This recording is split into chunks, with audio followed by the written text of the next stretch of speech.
Here you guys. Fantastic. So, welcome back. This is so now this will be a presentation about the 30 megahertz software trigger and reconstruction for the LHCb upgrade. And Sorry, yeah, I can't see the slides. that's more unfortunate. Allora. Now I can see them. Okay, wonderful. I did not confirm. So yes, this is a presentation about the 30 megahertz software trigger and reconstruction for the LHCb upgrade. And this presentation will fall into 4 parts, but mainly it's about presenting LHCb and the trigger in the upgrade, then detailing how we reconstruct even HLT1 and how we intend to select them. And then as a conclusion, I will talk a bit more about the second level, the trigger HLT2. So firstly, diving into LHCb and the trigger system, well, LHCb, as I said, as was presented already this afternoon, is along the LHC and specialized in beauty and charm hadrons. And the detector is planned for 2021. And the point here is that we also will need to take decisions at a frequency of 30 megahertz and reduce the data rate by 3 orders of magnitude, which is quite the challenge. And obviously, it means that we need a trigger. And now when we look back at what we used to do in Run 1 and Run 2, we used to have a first level trigger that was hardware and relied on high PT lines. And the problem here is that, as I show at the bottom of this slide, we already have started to saturate on the high PT signature. And so if we keep having the hardware trigger, basically, at least for hadronic tags, we will add luminosity but no data because we start rejecting events at random. So our situation, before considering anything, is that we need to have more intricate physics handle to build our trigger on, but the environment is much harsher. We need to do that faster. And well, because at the end of the day, we want to do physics, we need to keep high efficiency and flexibility, and we want especially to preserve the rich program of LHCb. And the solution to that conundrum is shown here at the bottom, which is, well, remove the hardware trigger completely and read the detector out at 30 megahertz, which is already quite a challenge, and then perform partial reconstruction and selection to take this data flow of 40 terabytes per second and reduce it to 1 or 2 terabytes per second, which is what I call HLT1, HLT standing for high-level trigger. And it's worth it to note that 40 terabytes per second is more or less the workload of Atlas and CMS in the high-level HLT triggers, but they will have to deal with that in 6 years. So that kind of gives a context of the challenge we're facing here. And it also means that if we want to do full software reconstruction, we want to align and calibrate the detector in real time using this system of buffers. And then our second level of trigger, HLT2, is the full reconstruction with an offline quality and with 68% of the data flow going to what is called turbo that allows for real-time analysis. So now exactly detailing HLT1, well, so the goal is to use displaced tracks and or muon signatures, and that is in the goal of bringing this data flow for 40 to 12 terabytes per second. And so on paper, it's basically doing what HLT1 used to do in run 1 and 2, but HLT1 used to run at 1 megahertz. So that already gives an idea of how difficult it's going to be. And to tackle this challenge that is quite daunting, we track the progress of the throughputs on one reference node, and with some considerations of budget, we have set the goal line of 30,000 events per second per node on that graph. It's a bit arbitrary because, in fact, when you compound technology and costs, actually you can have another number. But 30,000 is a goal line that allows us to say we can operate at this frequency, and also gives a reference idea of how much we progressed. And to already sell the points, the throughput at the start of the year was around 8,000 events per second per node. And right now, the throughput in April is 38,000 events per second per node, having added actually things to the sequence. And now I will detail how we actually did that. And the takeaway point is that over a few years, we actually have used the architecture better and simplified our code and really looked at each algorithm and refactored them to lead to these huge improvements. So now diving to the reconstruction sequence where most of these improvements were. So this is what reconstruction looks like in the HLT1 in LHCb, and there are a bit 2 parts. The part on the left vertically is a track reconstruction algorithm, and on the right is a primary vertex reconstruction that was covered by Florian already. Now, when you look at the track reconstruction, you start with below hits, and you cluster it and you make the tracking to produce what is called a Phaedo track on the diagram on the bottom right of the slide. Then you add UT hits and you have a Velo UT segment, which is called an upstream track. And that upstream track already has momentum information that leads to narrowed down tolerance windows when you add sci-fi hits and produce what you are really interested about when you are reconstructed in LHCb trying to trigger, which are long tracks. And you can possibly add a muon tag here. So now going down the rabbit hole of the track reconstruction. So this is the primary vertex reconstruction, and starting already with the most complicated and most costly, the Phaedo clustering and tracking that takes already 48% of our sequence in the most recent tests. And so because it's the first step of the whole sequence, it's paramount that we have the largest efficiency possible, because or else it will cap all the rest. LHCb is actually currently studying FPGA solution that's called Retina. And however, what I'm describing here, which is a CPU implementation of the solution, it anyway would have to be kept as a backup, and right now is the baseline. So the Velo is a pixel detector that is organized in layers along the z-axis, and I show here this square is one of the layers, and you see in red images of the kind of hits you're looking for. So what you're looking for when you're looking at the Velo is that you want to collect these sparse hits and possibly check if there are several near each other, because a single particle could create several hits, connect them together via a connecting labeling algorithm, and build the hits.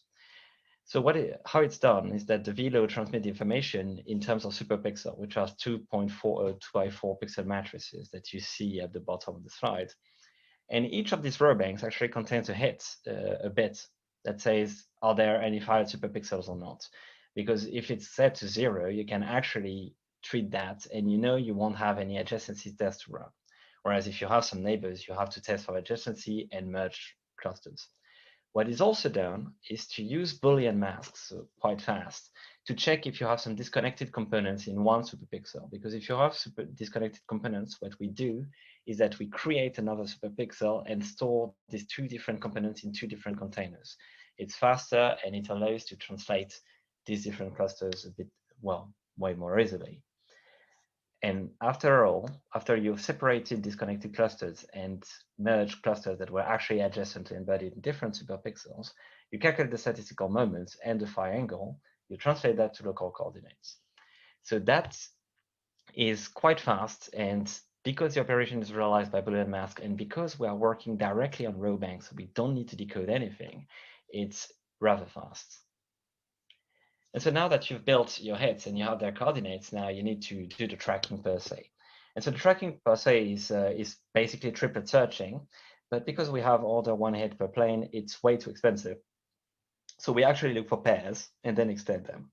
But even when you look at pairs, 10,000 combination per layer, well, we can forget about that. So we need an acceptance window.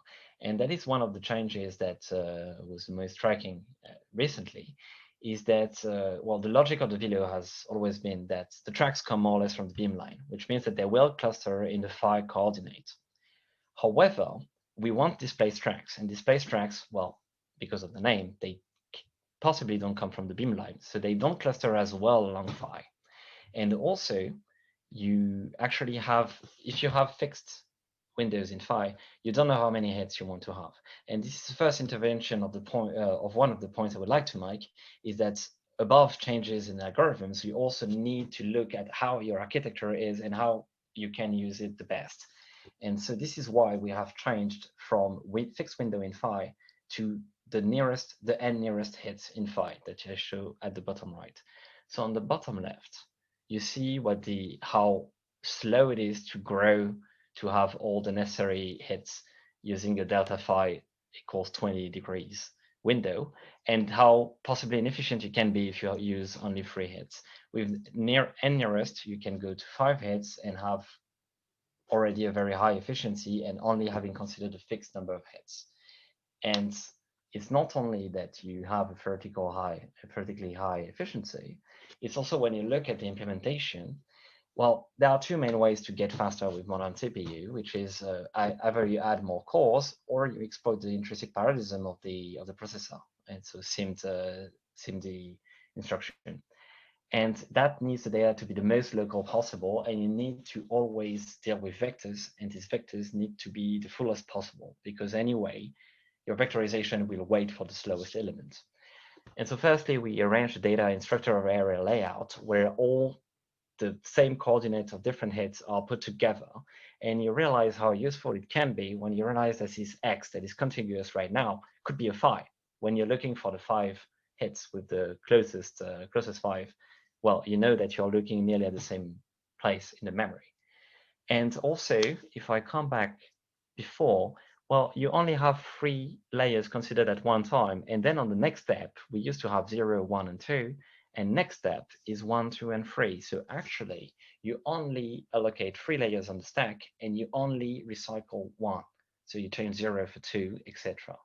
So that is already pretty fast. And then it was realized as well that it was less costly to add a step to compress the containers in order to remove the hits we already use. If we do so, we ensure that all our vectors are filled 100% with hits that we will want to use. And that is less costly than not doing that operation. And for that intent, we have developed custom wrappers to support all the backends, because this compressed OU operation is supported on AVX 5.12, but not on the others. So now bringing all of that together on the Velo clustering and tracking, well, this is the evolution of the throughputs from January 2019 to now. And these changes have been mostly implemented in the green to red jump that I show here. So we go for roughly 22,000 events per second per node to more than 35,000. There are other changes, this caveat, there are other changes that also go into that jump, for example, a lighter event model. However, it does show how impactful it has been. And I would like to stress it's still the largest contribution. We still have 48% of the baseline just on this Velo clustering and tracking. But the good thing is that I show here at the bottom right the efficiency as a function of momentum. And you see that Velo tracking has a very high and very flat efficiency as a function of momentum. So we are able to have a very fast algorithm that also does not impede the rest of the sequence. And talking about the rest of the sequence, now it's time to add the UT hits and to build the upstream track segments. And the point of doing so is that actually you already have a bit of magnetic field between the Velo and the UT. So you can reconstruct your track as 2 straight lines, one in the Velo, one in the UT, with a kink point. And depending on the angle of that kink, you actually have a momentum estimation there. And that will allow to make smaller windows when you want to add the sci-fi hits after the magnet. And that is a critical point that I'd like to make here, is that actually it's sometimes we have kept looking at algorithm alone and then in the sequence. And for example, this Velo UT tracking is very important with its effect on the forward tracking that gives us the long tracks. And so it has become actually more complicated with the year, with all this work, because taking into account scattering, Velo resolution, and momentum, we actually have added all the dimensions of the kick position as a parameter of the fit to take a Velo track and UT hits and fit them together in a track. And also we use Monte Carlo to parameterize the uncertainties with respect to momentum. And because of this additional complexity, it on paper could be slower. However, we have much better resolutions of momentum, but also much better chi-square, which means that our ghost rejection using a Fisher discriminant is much more performance than before. It uses momentum, transverse momentum, and chi-square of a number of degree of freedom. We also add some fiducial cuts, and the point of it is that, well, there are some tracks you know that they will be bent inside of the beam pipe, and so the forward would just lose time looking for them.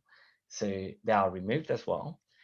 And to compensate for this added complexity, the algorithm has been recently largely vectorized over the Velo tracks and also the hits.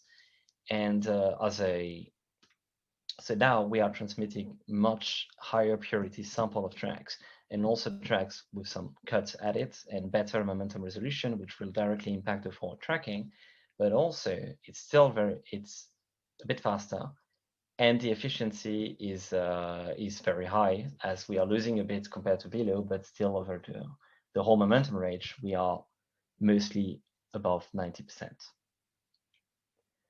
And so now we have built the upstream track and we have a momentum estimation. So it's time to actually add the sci-fi hits and build the long track with forward tracking.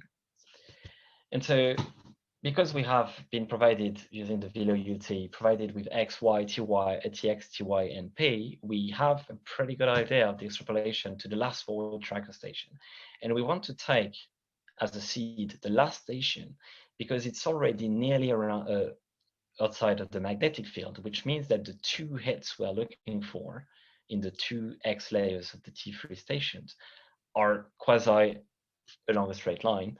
And so it's a very fast doublet search. And then once you have these two hits, you use UV hits and the X of the equation to actually confirm these doublets. Once you have this T3, you can extend that to T1 and T2.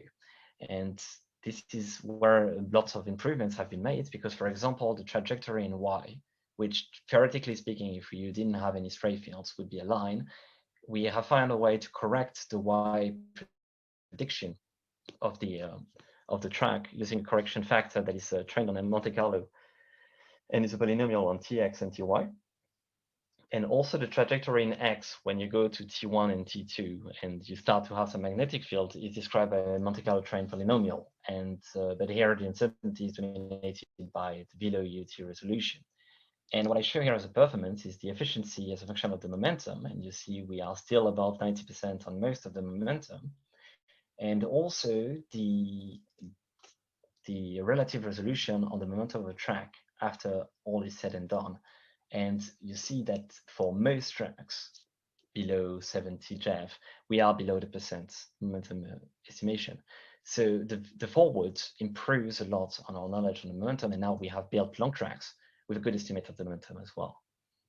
And the algorithm has been also recently vectorized. So we have some speed gains there, but most of the speed gains of this algorithm is through better tolerance windows because we have informed our model much better using Monte Carlo and understanding our magnetic fields. So now we're done with the reconstruction sequence, but we still have to actually build a trigger. And well, one of the things we want to trigger on is muons. And the muon tag is essential here because the events with BLC often have a high transverse momentum muon or a displaced psi that goes to mu. And well, it's right off the bat quite more difficult because not only will we have more tracks, but also we expect 2 times more misidentification background than in REM 2.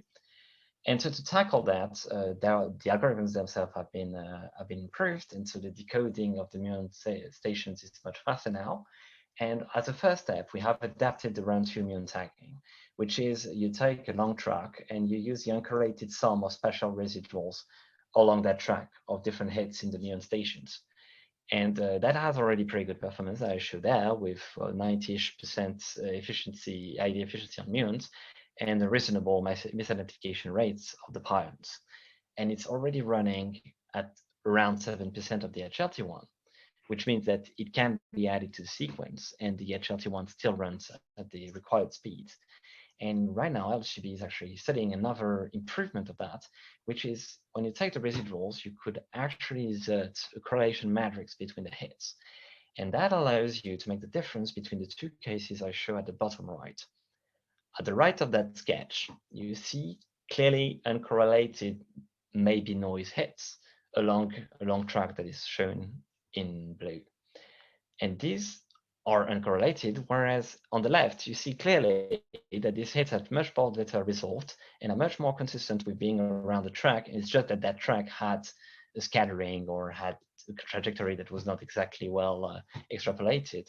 And so using that correlated sum of residuals, you can actually improve quite a lot the ID power and mis-ID and reduce the misidentification probability. And so that is in the study, and we have results that are not only as fast as before, but better in terms of ID power. And we are preparing a paper on that. And for the last thing, well, you need actually to trick also on long tracks that are just displaced. And in LHCb, displaced means that you know that you have an impact parameter with respect to primary vertices that is sizable. And which means you need good IP resolution and significance, and possibly you need also to have good tracks combinations. Both of these things need reliable estimate on the uncertainty of Tx and Ty, the slopes of your velo track. And what was realized at one point is that a full fit of the track is very costly and quite difficult to run in HLT1. But to have the good uncertainty and estimation of the uncertainty on these two parameters, you actually only need to refit the velo tracks with an estimation of the momentum. And this is where the 1%, the less than 1% resolution of the long tracks comes back to help us, is that we perform a line with King's model fit over the velo measurement using that momentum constraint.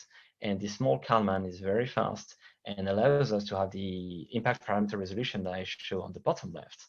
And I showed a comparison with the run 2 performance with a huge caveat that you should not compare value to value because cuts are different, conditions are different, and impact parameters are quite difficult to compare when you change conditions. However, the takeaway here is that we can run fast and we can run at a commensurate resolution in the impact parameter compared to the full reconstruction on run 2. So we can trig on displaced tracks already with the HLT1 timing constraints.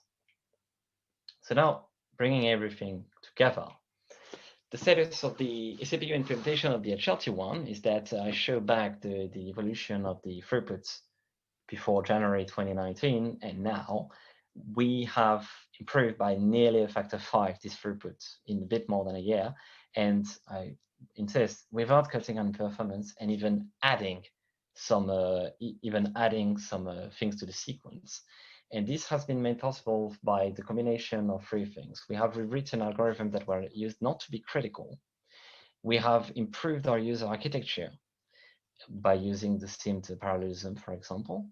And also, and that's especially, well, we can especially see that in the forward tracking, we use our experience operating this detector because we know better about the trade-offs, we know a bit better about things we have to parallelize and understand better. And another takeaway I would like to make is that for most algorithms, it's all of the above. There is no one-fits-all procedure there. And currently, we have reached reasonable throughputs, and actually, we are starting to pour improvements inside of the sequence and just getting it at the same throughput, but more and more complex.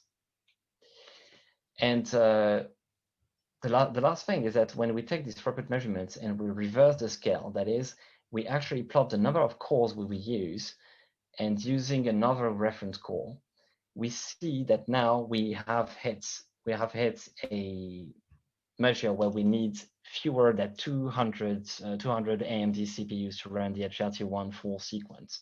And in other words, we are dealing with these 40 terabytes per second data rates that I was talking about in the introduction for over $1 million Swiss francs budgets.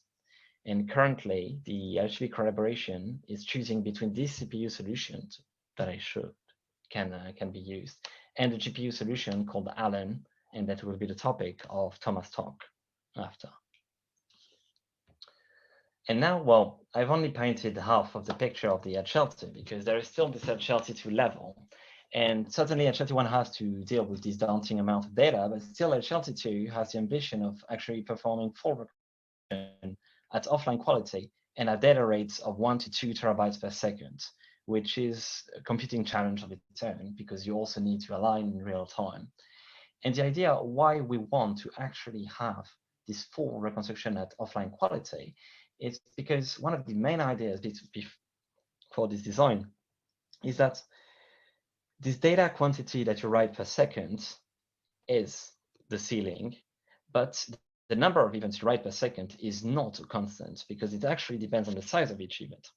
So if you create a stream that we call turbo that actually only saves the interesting part of the event, you can reduce the average size of the event and save many more. And that's especially useful because in the operate, well, we have the very high frequency of charm prediction. And this turbo stream has already been put in place during the run-2 of LHCb and has been shown to work. And that is our project for the upgrade to use it even more and generalize it. And as of now, so the HLT2 status, the reconstruction sequence is quite different because now you need to read out your whole detector and to reconstruct everything that could interest you, which means that you need to come back to your forward tracking and not having any transverse momentum cut, for example. You need to take everything you can. You need to add this T-station track reconstruction, which was a topic of my previous talk, and use these segments to actually reconstruct displaced vertices, and also use it to reconstruct more long tracks. You need to run now the full Kalman fit. You used to need only a simplified fit because you wanted just the impact parameter. Now you actually need to have the best resolutions on your track. And you need to add all the PID, so all the rich information, the parameter information, and a more evolved muon treatment. And on top of that, you need to run hundreds of exclusive lines. So said like that, HLT2 has a pretty difficult task to fill, and we need a significant speed up. I show here on the right the current throughput of HLT2, and we need some factors of improvement, which is why it's now becoming a priority of the RTI project inside of LHCb. However, I would like to leave you with this message, is that we already have improved the HLT2 quite a bit lately, and we know that there are some significant gains that we can expect. And if anything, what I've shown here are HLT1 and this factor 5 improvement. The story of HLT1 has shown that factors of improvement can be reached in LHCb. And thank you very much for your attention. Thank you, Louis. Now, again, you're very well on time. Questions, please.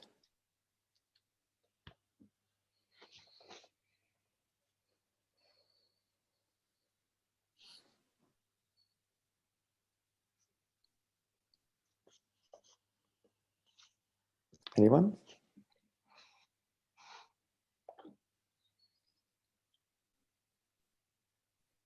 Okay, let me ask one, and then maybe somebody has another one. I mean, you only talk about the reconstruction. How much time would actually the trigger lines itself take? Is this significant or is this negligible? That's I don't think we have a reliable estimate for now, but well, it depends. Are you talking about the HLT1 or HLT2? HLT1. Okay. Well, we have added them. We have added them already to the sequence, and they took a little bit of time, but not with all the different improvements that are in the past month. We actually do not change the throughput. So this corresponds to the black dots, which unfortunately the legend is not displayed here. Don't know why. But the black point here at the end correspond to not only reconstruction but also implementation. Okay. Okay.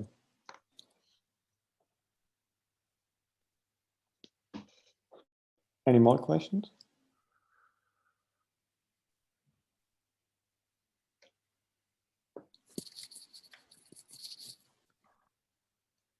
Just in very small elaboration on your point about trigger lines. For HLT2, it's going to be, well, you have many more lines, so that's going to be more of a topic.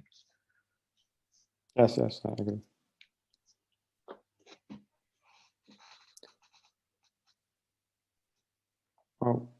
Okay. Nobody would like to ask or comment on anything, then thanks again, Louis. And our next talk is by Laurent, I think. Yes, can you hear me? I can hear you.